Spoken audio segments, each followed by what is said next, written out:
Baik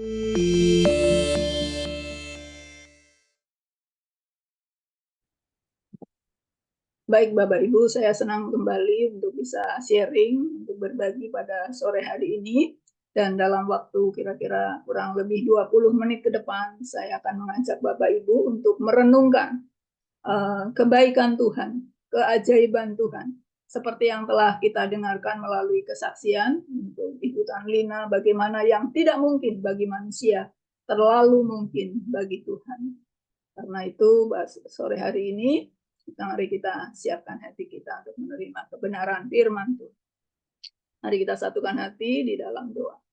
Bapak, kami bersyukur Tuhan buat sore hari ini, kalau kami boleh sudah diberkati melalui kesaksian hamba-Mu yang boleh mengalami keajaiban Tuhan, kuasa Tuhan, kebesaran Tuhan.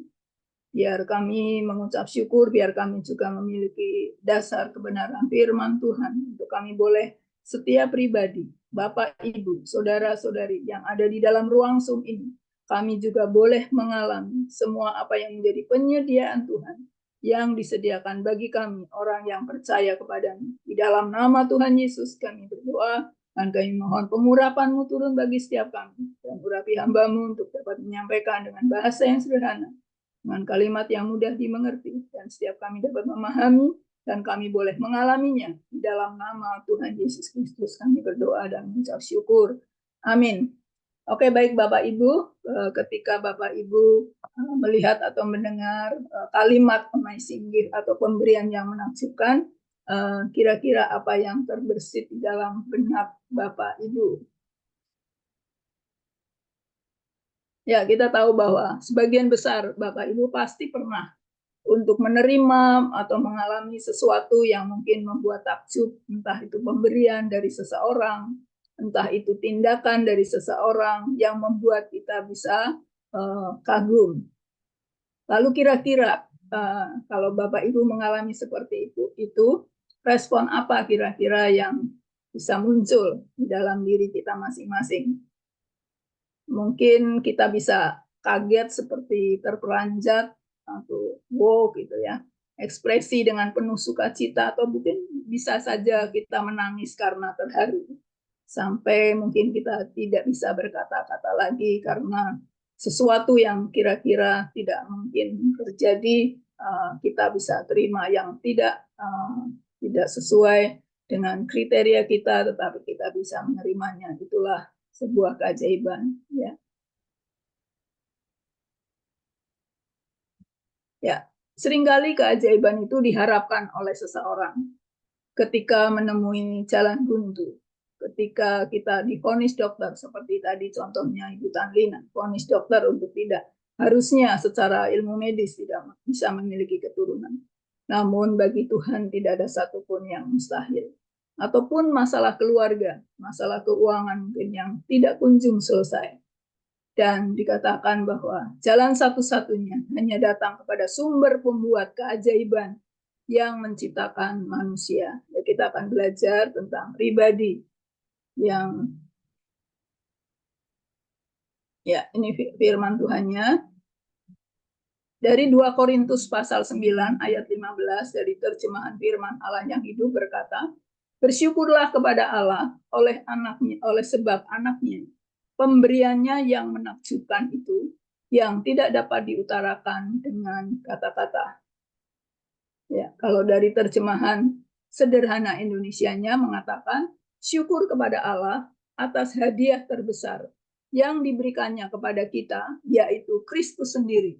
Begitu berharganya berkat itu hingga tidak dapat dijelaskan dengan kata-kata.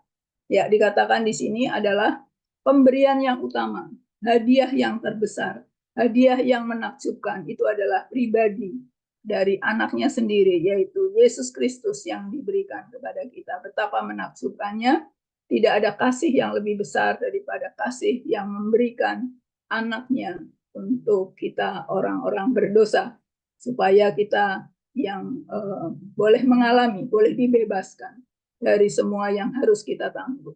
Dan ini merupakan hadiah terbesar yang diberikan oleh Tuhan buat kita. Dan itu sangat dikatakan berharganya, begitu berharganya sampai tidak bisa dijelaskan oleh kata-kata. Lalu seperti apakah hadiah seperti apa yang telah diberikan atau disediakan oleh Tuhan buat kita semua? Ya, dikatakan bahwa yang telah memberikan seorang pribadi yang sangat berarti, di dalam bahasa Ibraninya dikatakan bahwa Pele Yoes El Gibor Abi Etsar Shalom, ini adalah sebuah nama atau gelar nubuat yang dicatat pada kitab Yesaya pasal 9 ayat 5 mengatakan, sebab seorang anak telah lahir untuk kita, seorang putra telah diberikan untuk kita. Lambang pemerintahan ada di atas bahunya, dan namanya disebutkan orang penasehat ajaib, Allah yang perkasa, Bapa yang kekal, Raja damai. Ya, dilihat dari ayat tersebut, dari mulai kelahiran Yesus Kristus sudah mengandung keajaiban, lahir secara ajaib.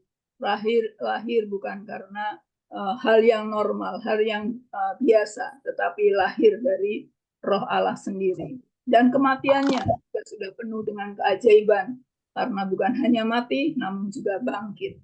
Dan hidupnya dipenuhi dengan seluruh hidupnya adalah dengan keajaiban demi keajaiban.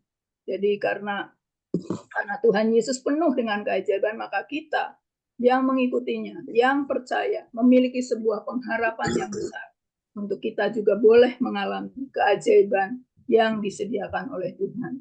Ada 4 gelar yang disebutkan di sini tentang Tuhan Yesus. Kita mau satu-satu mencoba untuk apakah artinya untuk kehidupan kita.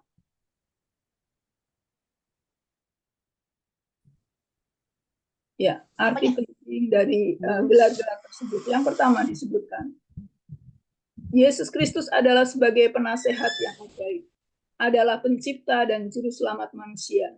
Dan karena dia adalah penggenapan dari semua ajaran, baik perjanjian lama maupun perjanjian baru, maka nasihatnya terdapat dalam seluruh firman Allah. Ya, kita dalam kehidupan seringkali kita juga menghadapi jalan yang buntu, menghadapi masalah, problema, kesulitan, dan kita membutuhkan nasihat. Terkadang nasihat manusia terbatas. Tetapi kita bersyukur kita punya penyedia, yaitu penasihat yang ajaib. Dan dikatakan bahwa seluruh nasihat sudah disediakan di dalam firman-Nya, baik di dalam perjanjian lama maupun perjanjian baru. Sehingga firman itulah yang menjadi penuntun, menjadi guidance, menjadi arahan buat setiap kita. Jadi tidak perlu takut, tidak perlu khawatir, karena Tuhan menyediakan semua. Apa yang menjadi kebutuhan dan problema manusia, semuanya sudah ada jawabannya di dalam firman Allah. Tinggal kita untuk bisa mengambil, dan seperti yang tadi contohnya yang dilakukan oleh Bapak Herman tadi ya, untuk terus memperkatakan firman Tuhan. Semua ketika menghadapi jalan buntu, ketika kita percaya kepada firman-Nya, ketika kita memperkatakan firman-Nya, firman itu hidup dan firman itu menjadi kenyataan. Dan gelar yang kedua, yaitu Yesus Kristus itu adalah sebagai Allah yang perkasa. Dalam bahasa Ibraninya disebut El Gibor, El itu Allah, Gibor itu perkasa, Allah yang perkasa. Dan Gibor sendiri artinya adalah merupakan memiliki sebuah kekuatan, kuasa, dan juga sebagai pahlawan. Ya, kalau pahlawan secara manusia, mungkin dia punya kekuatan fisik yang lebih, punya kemampuan yang lebih, atau memiliki sebuah kehebatan yang lebih dari yang lain. Namun Alkitab menyatakan bahwa satu-satunya yang layak disebut pahlawan adalah Tuhan Yesus sendiri, karena bukan keperkasaannya tidak tertandingi, bukan sekedar memiliki kuasa, tetapi dia adalah Allah yang berkuasa. Karena itu kita tidak perlu takut pada waktu melewati apapun juga yang harus kita lewati dalam kehidupan. Kita punya Allah yang perkasa, yang sanggup melindungi, yang sanggup memberikan pertolongan buat setiap kita semua. Dan yang ketiga dikatakan bahwa dia juga sebagai Bapa yang kekal. Tidak seperti orang tua jasmani kita yang terbatas, karena suatu saat juga akan meninggal, tidak bisa selama-lamanya untuk bersama-sama dengan kita. Namun kita bersyukur Kristus adalah Bapa yang kekal, yang menyediakan, tidak akan meninggalkan kita seorang diri. Melewati semua duka-duka, melewati semua lembah, melewati semua proses, bahkan pada waktu menjalani pengobatan yang mungkin terasa sulit, tetapi dikatakan di sini Bapa yang kekal yang senantiasa menyertai dan menguatkan sampai selesai dan sampai boleh mengalami apa yang disediakan oleh Tuhan. Dan yang terakhir dikatakan dia juga sebagai Raja Damai. Artinya adalah Syar Shalom dalam bahasa Ibrani, artinya yaitu seorang pribadi yang sanggup menyingkirkan semua pengganggu kedamaian dan menjamin kesejahteraan. Ya, seringkali di tengah-tengah problema masalah, seringkali bisa saja muncul ketakutan, kekhawatiran, kecemasan. Tetapi ketika kita datang kepada Sang Raja Damai, dikatakan dia sanggup menyingkirkan semuanya itu. Dan kita kembali memiliki jaminan, bukan hanya damai, tapi juga Tuhan menjamin sebuah kesejahteraan. Lalu bagaimana caranya untuk kita bisa menerima keajaiban daripada Tuhan? Yang pertama, katakan, kita perlu aktif dengan penuh sukacita untuk menerima hadiah utama, yaitu pribadi Tuhan Yesus sendiri, sesuai dengan Efesus 2 ayat yang ke-8. Sebab oleh kasih karunia kita boleh diselamatkan oleh iman. Ya, ketika kita menerima hadiah utama, maka hal-hal yang lain itu menyertai menjadi sebuah satu paket. Ya. Dan supaya kita juga belajar untuk tidak salah fokus. Untuk fokus utama adalah hadiah yang utama, dan hadiah utama itu penuh dengan bonus-bonus yang lain. Yang kedua, kita perlu belajar hanya percaya. Setelah menerima hadiah yang utama, maka bonus yang lain, termasuk kesembuhan, itu sudah ada di dalamnya. Karena menjadi sebuah satu paket. Seperti yang dikatakan oleh 1 Petrus 2 ayat 24. Masalah dosa, dia sudah selesaikan. Dan masalah sakit penyakit, dia sudah tanggung. Oleh bilur-bilurnya, kamu telah sembuh. Inilah sebuah bonus yang menyertai ketika kita datang kepada Tuhan, ketika kita menerima anugerah pengampunan dosa, maka hal-hal yang lain akan mengikuti. Jadi percayalah, sesuai dengan Roma 8 ayat 32, kalau saja dia tidak menyayangkan anaknya untuk diberikan kepada kita, apalagi untuk hal-hal yang lain. Bagi Tuhan, pemberian yang terbesar saja sudah diberikan, apalagi untuk yang lain. Dan yang ketiga, terus kita menjaga kekudusan di dalam pikiran kita.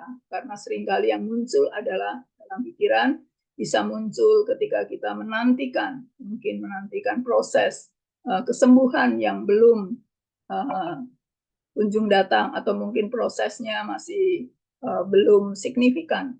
Dikatakan bahwa di sini mungkin bisa saja muncul keraguan, kebimbangan, atau tidak percayaan. Tetapi kita belajar kembali kepada firman Tuhan, kepada janji Tuhan, apa yang dikatakan oleh firman-Nya.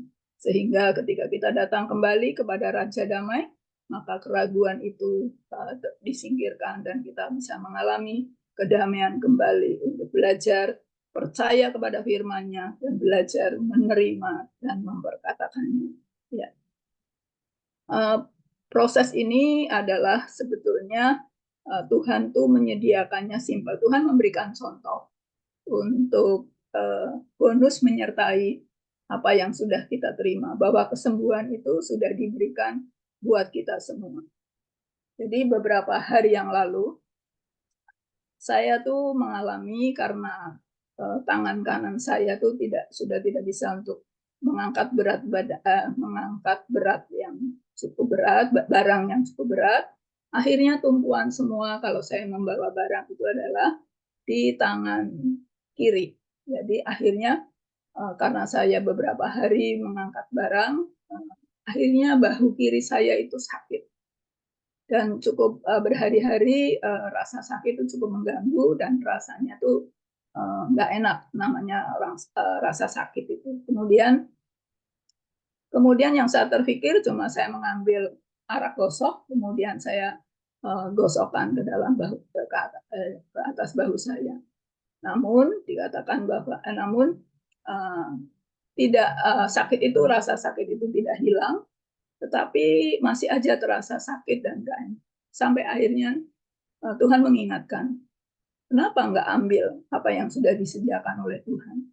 Oh iya ya, akhirnya saya bilang, saya percaya Tuhan sudah menyediakan kesembuhan buat saya, Dan di dalam nama Tuhan Yesus saya sembuh, rasa sakit yang ada di bahu saya hilang total, dan saya tidak sakit lagi. Sudah dalam nama Yesus, amin. Sudah, saya berhenti.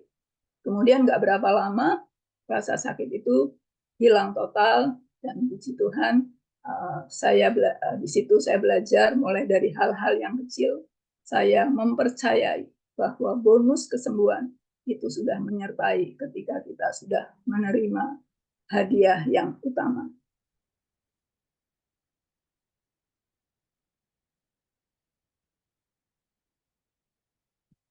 Ya, di sini dari kitab Markus kita akan belajar untuk ketika orang-orang di Kapernaum itu mengalami ketika ini cukup panjang, ayatnya 21 sampai ke 28. Namun saya tidak akan bacakan semuanya satu persatu. Dan singkatnya ceritanya adalah di dalam rumah ibadat itu Tuhan Yesus mengajar dengan penuh kuasa dan membuat orang-orang menjadi takjub.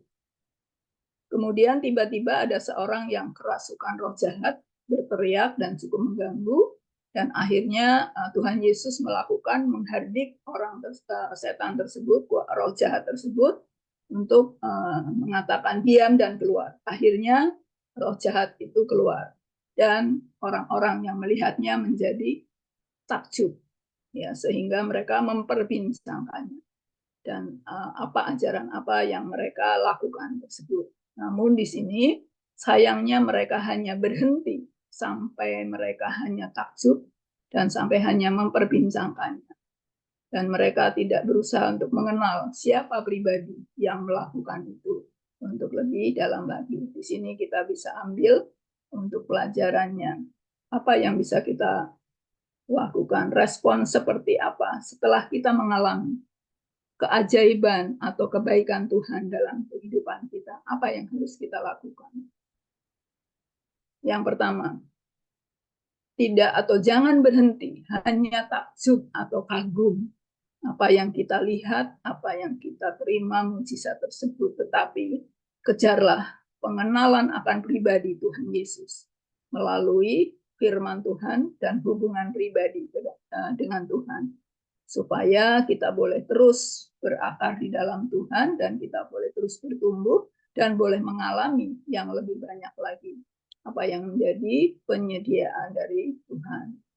Dan yang kedua, setelah kita mengalaminya, sebagai rasa takjub atau kagum kita kepada Tuhan adalah kita memuliakan Tuhan melalui pujian dan penyembahan, perkataan maupun perbuatan kita. Dan yang ketiga, jangan lupa lebih banyak lagi kita bersyukur untuk apa yang sudah kita alami. Belajarlah bersyukur.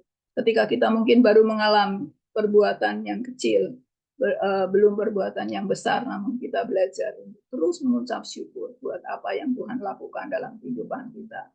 Belajar untuk ketika karena ada kuasa, ketika kita mulai setia dengan perkara yang kecil, mulai setia dengan mengucap syukur dalam hal-hal yang kecil, dan Tuhan terus akan menambahkan, mempercayakan hal-hal yang besar. Dan juga jangan berhenti meneruskannya kebaikan yang kita terima kepada orang lain. Ya, di sini saya akan bagikan sebuah kisah inspiratif, yaitu tentang kebakaran hutan. Dikatakan seorang penginjil India bernama Sundar Singh menulis tentang kebakaran hutan di pegunungan Himalaya yang ia saksikan ketika sedang melakukan perjalanan. Saat banyak orang berusaha memadamkan api, ada sekelompok orang yang memandangi sebuah pohon yang dahan-dahannya mulai dijalari api. Namun dikatakan bahwa seekor induk burung dengan panik terbang berputar-putar di atas pohon induk burung itu, mencicit kebingungan seakan-akan mencari pertolongan bagi anak-anaknya yang masih di dalam sarang. Ketika sarang mulai terbakar, induk burung itu tidak terbang menjauh. Sebaliknya, ia justru menukik ke bawah dan melindungi anak-anaknya dengan sayapnya. Dalam sekejap, ia beserta anak-anaknya hangus menjadi abu. Ya. Di sini dikatakan bahwa Allah menciptakan burung yang memiliki kasih dan pengabdian begitu besar, sehingga rela memberikan nyawanya untuk melindungi anak-anaknya. Kasih seperti itulah yang membuatnya Tuhan turun dari surga dan menjadi manusia. Kasih itu juga membuatnya rela mati sengsara demi kita semua. Ya, dari sini kita dapat mengambil hikmahnya, yaitu pelajarannya betapa besarnya kasih Tuhan bagi kita semua. Kalau saja ini akan sangat menolong ketika kita memahami begitu besarnya kasih Allah untuk mengasihi kita. Kita akan membantu, ini akan sangat menolong kita untuk kita mengalami iman, untuk pertumbuhan iman, untuk meraih apa yang surga sediakan buat kita. Karena ketika kita yakin bahwa Tuhan mengasihi, kita menjadi lebih mudah untuk percaya apa yang Dia katakan, apa yang Dia firmankan. Jadi kesimpulannya adalah, pertama, jangan meragukan kasih Tuhan yang begitu besar. Kalau anaknya saja sudah diberikan, apalagi masalah kesembuhan, masalah-masalah yang lain, semuanya sudah diselesaikan di atas kayu salib. Yang kedua, peliharalah terus kekaguman kita akan pribadi Tuhan. Jangan berhenti untuk terus mengejar Tuhan, bukan hanya kesembuhannya. Dan yang ketiga, semakin mengasihi Tuhan dan semakin rindu mengenal pribadinya melalui firman-Nya. Oke. Baik, Bapak Ibu, saya akan akhiri sharing saya di sini dan kita akan masuk di dalam doa. Dan bagi Bapak Ibu yang kita akan meresponi kebenaran firman Tuhan, kita akan bersyukur. Dan bagi Bapak Ibu yang mungkin Bapak Ibu saudara-saudari yang belum pernah untuk menerima kebaikan Tuhan, pemberian Tuhan yang begitu menakjubkan, yang begitu besar, yang begitu berarti untuk kehidupan kita, atau yang mungkin masih ragu-ragu, atau mungkin yang sudah lama sekali yang perlu untuk diperbaharui. Mari saya akan ajak bersama-sama untuk kita berdoa biar kita membangkitkan kembali untuk rasa kekaguman kita akan pribadi yang begitu luar biasa, yang begitu mengasihi kita semua, sehingga kita benar-benar memiliki rasa takjub yang sungguh-sungguh karena pribadinya, bukan karena apa yang Dia lakukan kepada kita, tetapi karena Dia pribadi yang layak untuk menerimanya. Mari kita berdoa. Bagi Bapak Ibu yang ingin berdoa untuk merespon hal ini, bisa mengikuti dengan saya bersama-sama. Bapa di surga, saya bersyukur buat kebenaran firman-Mu, bahwa Engkau begitu mengasihi saya, bahwa Engkau begitu luar biasa buat saya. Terima kasih untuk kasih-Mu yang begitu besar, untuk setiap pengorbanan-Mu. Engkau adalah penasihat yang ajaib buat saya. Engkau adalah Allah yang perkasa.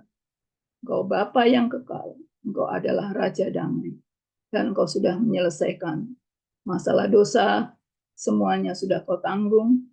Dan masalah sakit penyakit, Engkau semuanya sudah bereskan. Karena itu, ampuni semua dosa saya.